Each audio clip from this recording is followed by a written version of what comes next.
परिचय। अधिकतर परिस्थितियों में हमारे आसपास की चीजों में कुछ न कुछ बदलाव होता है। इनमें से कुछ बदलाव अस्थायी, जिनमें कुछ नए तत्व ना बने, उन्हें भौतिक बदलाव कहते हैं। कुछ अन्य बदलावों में नए तत्व बनते हैं और कुछ अपनी पहचान खो देते हैं। इस तरह के बदलावों में हम मूल वस्तु को वापस नहीं ला सकते, जिसका सीधा और सामान्य मतलब यही है। उन्हें स्थायी बदलाव के तौर पर जाना जाता है। उदाहरणार्थ, कागज के जलने पर कार्बन का बनना। जब कागज जला दिया जाता है तो कार्बन के कण राख बन जाते हैं। इनको दोबारा से कागज नहीं बनाया जा सकता। इस तरह ये स्थायी रासायनिक परिवर्तन है। उद्देश्य। इस पाठ के अंत में आप निम्न करने में सक्षम हो जाएंगे: रासायनिक परिवर्तन को पहचानना, रासायनिक प्रतिक्रिया के समीकरण लिखना, रासायनिक परिवर्तन को वर्गीकृत करना, विभिन्न तरह के रासायनिक प्रतिक्रियाओं के उदाहरणों की सूची बनाना। रासायनिक अभिक्रियाएं। एक रासायनिक अभिक्रिया वो होती है जिसमें तत्व या तत्वों की रासायनिक प्रतिक्रिया से एक नया तत्व या कई तत्व बनते हैं। ऐसे पदार्थ जो रासायनिक प्रतिक्रिया में भाग लेते हैं उन्हें अभिक्रिया यानी रिएक्टेंट्स कहा जाता है। जो नए पदार्थ बनाते हैं उन्हें उत्पाद कहा जाता है। लोहा और सल्फर रिएक्टेंट्स हैं और आयरन सल्फाइड उत्पाद है। जब चीनी को गर्म किया जाता है तो वो जल जाती है। चीनी में पानी के अणु कार्बन छोड़ जाते हैं। रासायनिक समीकरण लिखना। रासायनिक अभिक्रिया में रिएक्टेंट्स एक या अधिक एक साथ प्रतिक्रिया करते हैं और एक नया यौगिक बनता है जिसे उत्पाद कहते हैं। उदाहरण, एल्यूमीनियम ऑक्साइड को डाइल्यूट सल्फ्यूरिक एसिड के साथ मिलाएं जो एल्यूमीनियम सल्फेट और पानी के रूप में हो। इस अभिक्रिया को इस प्रकार से लिखा जा सकता है: aluminium oxide dilute sulphuric acid के साथ अभिक्रिया करके एल्यूमीनियम सल्फेट और पानी बनाता है। रासायनिक समीकरण लिखने के लिए निम्नलिखित तरीके अपनाए जाते हैं।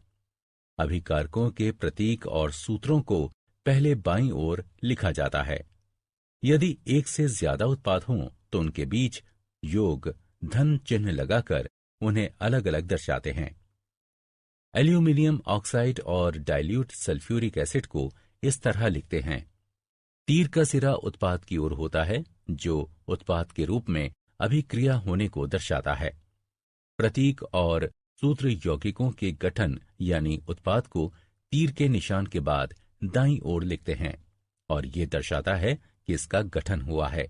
यहाँ पर एक योग धन चिन्ह भी दो यौगिकों के बीच अलग अलग जगहों पर लगाया जाता है। संतुलित रासायनिक समीकरण। रासायनिक समीकरण द्रव्यमान के संरक्षण के नियम पर आधारित है। इस नियम के अनुसार द्रव्यमान का निर्माण नहीं किया जा सकता है और न ही रासायनिक अभिक्रिया में नष्ट किया जा सकता है। ऐसा सिर्फ तब संभव होता है जब हर परमाणु की कुल संख्या अभिकारक के बराबर हो, साथ ही समीकरण के उत्पादन जितनी हो। जिन समीकरणों में विभिन्न तत्वों के परमाणुओं की संख्या अभिक्रिया से बनने वाले उत्पादन जितनी परमाणुओं की संख्या हो तो उसे संतुलित समीकरण के रूप में जाना जाता है। संतुलित समीकरण। उपरोक्त समीकरण एक असंतुलित समीकरण है। इसमें सल्फर का सिर्फ एक परमाणु है जो अभिक्रिया की ओर है, जबकि उत्पाद की ओर सल्फर के 3 परमाणु हैं। अब यहाँ अभिकारक की ओर 6 हाइड्रोजन के परमाणु हैं और उत्पाद की ओर सिर्फ 2 हाइड्रोजन परमाणु हैं। उपरोक्त समीकरण में H2O अणुओं को 3 से गुणा करते हैं। समीकरण 2 अब बनता है इसमें। अब समीकरण में ऑक्सीजन परमाणु 15 हैं जो अभिकारक और उत्पाद की ओर हैं, इसलिए अंतिम समीकरण संतुलित है। रासायनिक अभिक्रियाओं के प्रकार। तत्वों और यौगिकों के मिश्रण से कई तरह के पदार्थ बनते हैं। लाखों यौगिक तत्वों या यौगिकों की रासायनिक अभिक्रियाओं से बनते हैं। रासायनिक अभिक्रियाओं में तापमान, दबाव, प्रकाश की उपस्थिति आदि के रूप में विभिन्न परिस्थितियों की आवश्यकता होती है। रासायनिक अभिक्रियाएं कई प्रकार की प्रणालियों में घटित होती हैं, जैसे कि मानव शरीर, पौधे, उद्योग, प्रकृति आदि। रासायनिक अभिक्रियाओं के 4 प्रकार होते हैं, जो कि इस प्रकार हैं: संयोजन अभिक्रिया, अपघटन अभिक्रिया, विस्थापन अभिक्रिया, द्विविस्थापन अभिक्रिया। संयोजन अभिक्रिया: कुछ अभिक्रियाओं में नया द्रव्य मूल तत्व में मिलाया जाता है और तत्व द्रव्य में मिल जाता है। इस तरह की अभिक्रिया को संयोजन या संश्लेषण अभिक्रिया कहते हैं। संयोजन अभिक्रियाएं वो होती हैं जिनमें एक तत्व किसी दूसरे के साथ अभिक्रिया करके एक यौगिक बनाता है। ऐसी अभिक्रियाओं को संश्लेषण अभिक्रियाएं भी कहते हैं। उदाहरणार्थ, हाइड्रोजन को ऑक्सीजन से मिलाने पर पानी बनता है। संयोजन अभिक्रियाएं: एक मैग्नीशियम रिबन लें और उस पर लौ की गर्मी दें। इसके जलने से चमकदार सफेद रोशनी निकलती है। मैग्नीशियम रिबन सफेद पाउडर में बदल जाता है। पाउडर में थोड़ा पानी मिलाएं और लाल लिटमस पर एक ड्रॉप रखें। लाल लिटमस नीला हो जाता है। ऐसा संयोजन अभिक्रिया से होता है। ऑक्सीजन हवा में मैग्नीशियम के साथ मिलकर सफेद पाउडर मैग्नीशियम ऑक्साइड MgO बनाती है। मैग्नीशियम ऑक्साइड पानी के साथ मिलकर मैग्नीशियम हाइड्रोक्साइड बनाता है। इसमें लाल लिटमस नीला हो जाता है। अपघटन अभिक्रियाएं: अपघटन अभिक्रियाएं वे होती हैं जिनमें एक यौगिक सरल यौगिकों में टूट जाता है।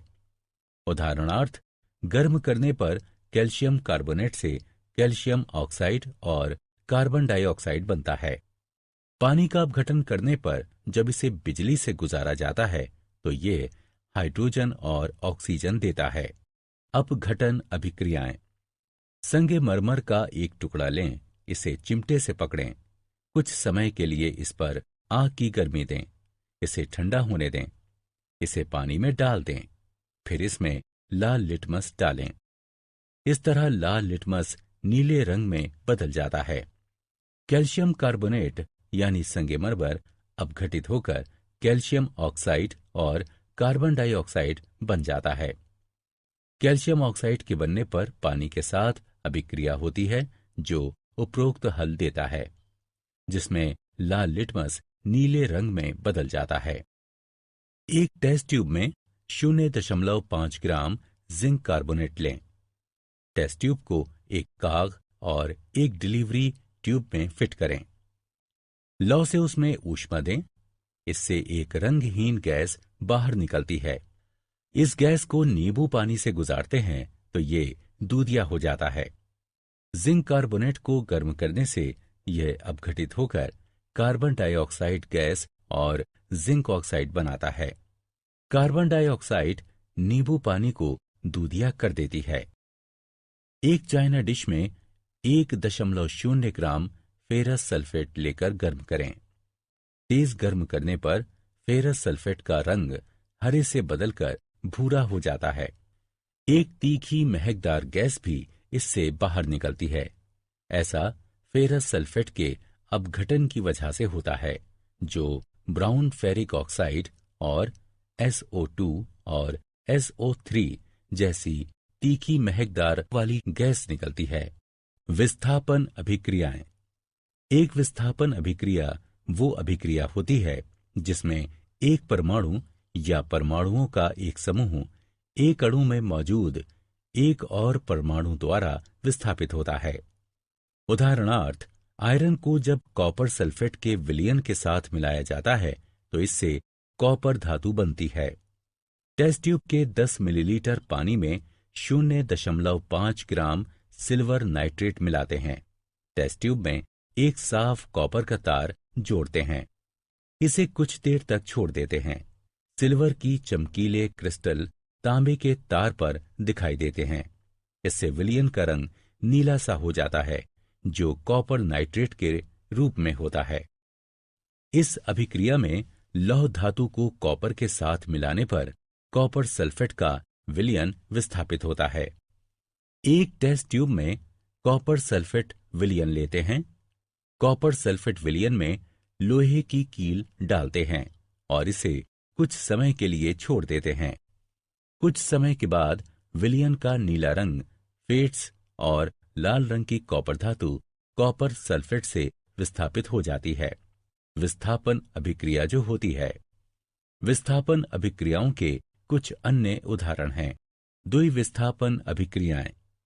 द्विविस्थापन अभिक्रियाएं वे होती हैं जिनमें दो यौगिक आयनों को बदलकर दो नए यौगिक बनाते हैं।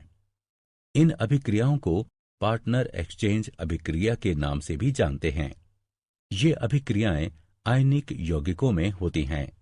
उदाहरणार्थ, कॉपर सल्फेट और हाइड्रोजन की अभिक्रिया में सल्फाइड, कॉपर सल्फाइड और सल्फ्यूरिक एसिड बनते हैं। इस प्रकार कॉपर का पार्टनर बदलकर हाइड्रोजन सल्फाइड में हाइड्रोजन के पार्टनर के रूप में होता है।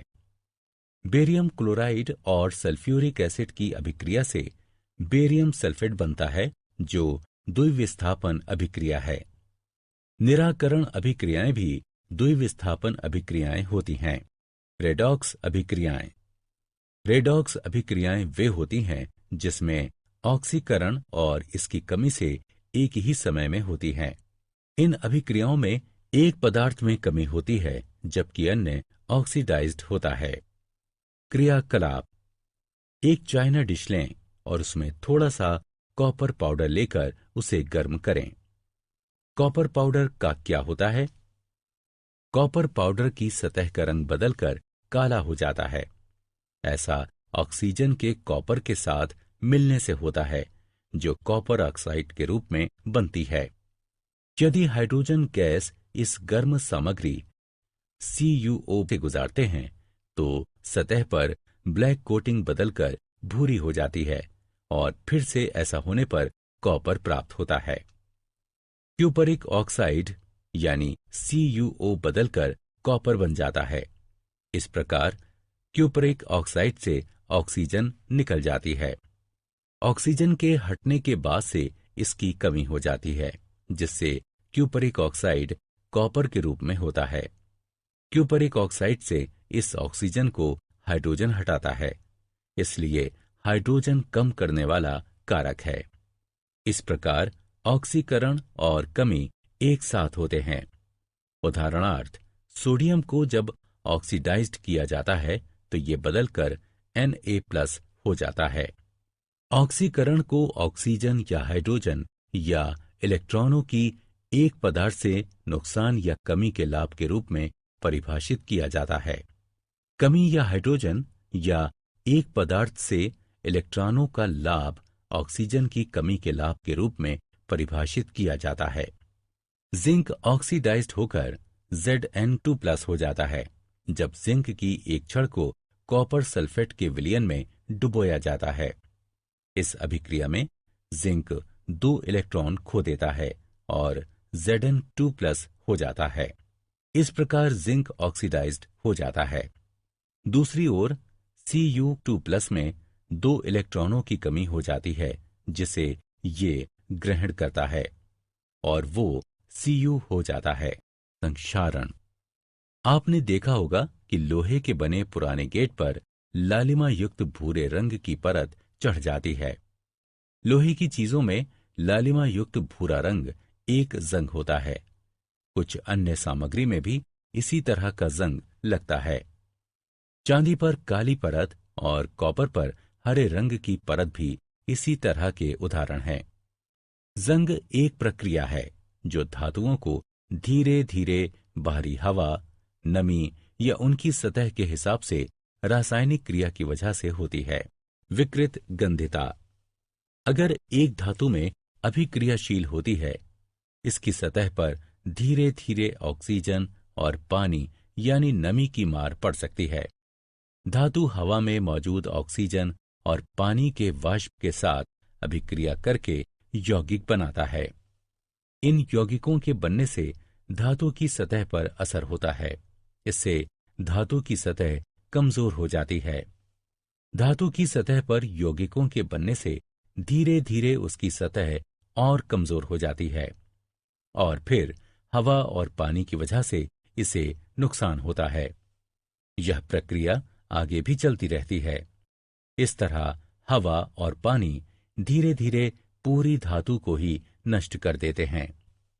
जब हम खाद्य सामग्री, वसा या तेल को लंबे समय तक रखते हैं तो ये वक्रित गंधी हो जाते हैं और एक समय के बाद इसके दुर्गंध और स्वाद बदल जाते हैं। ऐसा खाद्य सामग्री के बासी हो जाने की वजह से होता है।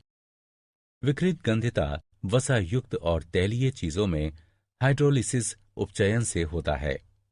एंटीऑक्सीडेंट्स को खाद्य सामग्री में अक्सर मिलाया जाता है जिससे विकृत गंधिता का विकास उसमें ना हो सके। प्राकृतिक एंटीऑक्सीडेंट्स में शामिल है पॉलीफेनॉल्स, एस्कॉर्बिक एसिड, टोकोफेरॉल्स।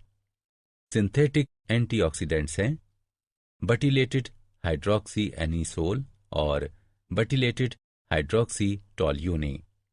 विकृत गंधिता को कुछ हद तक रोका जा सकता है। खाद्य सामग्री को रेफ्रिजरेटर में रखकर, खाद्य सामग्री को सूर्य की रोशनी से बचाकर और एयरटाइट कंटेनर में, खाद्य सामग्री के पैकिंग में नाइट्रोजन भरकर। नाइट्रोजन गैस खाद्य सामग्री को ऑक्सीकरण से बचाती है और इस तरह उसमें दुर्गंध नहीं आती। क्या आप जानते हैं स्लैग्ड चूने का उत्पादन CaOS जमा H2OL गिव्स CaOH2aq की अभिक्रिया से होता है, जिसका प्रयोग दीवारों की पुताई में किया जाता है। कैल्शियम हाइड्रोक्साइड धीरे धीरे हवा से अभिक्रिया करके कैल्शियम कार्बोनेट की दीवार पर एक पतली परत बना देता है। कैल्शियम कार्बोनेट इसके बनने के 2-3 दिन बाद दीवार की सफेदी में बेहतर चमक ला देता है। दिलचस्प यह है कि संगमरमर का रासायनिक सूत्र भी CaCO3 है। सारांश।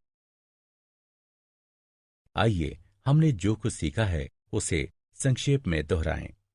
रासायनिक अभिक्रियाएं स्थायी बदलाव करती हैं। प्रत्येक रासायनिक अभिक्रिया एक संतुलित रासायनिक समीकरण द्वारा दर्शाई जा सकती है। विभिन्न प्रकार की रासायनिक अभिक्रियाओं की चर्चा करें। संयोजन अभिक्रियाएं, अपघटन अभिक्रियाएं, विस्थापन अभिक्रियाएं, द्विविस्थापन अभिक्रियाएं और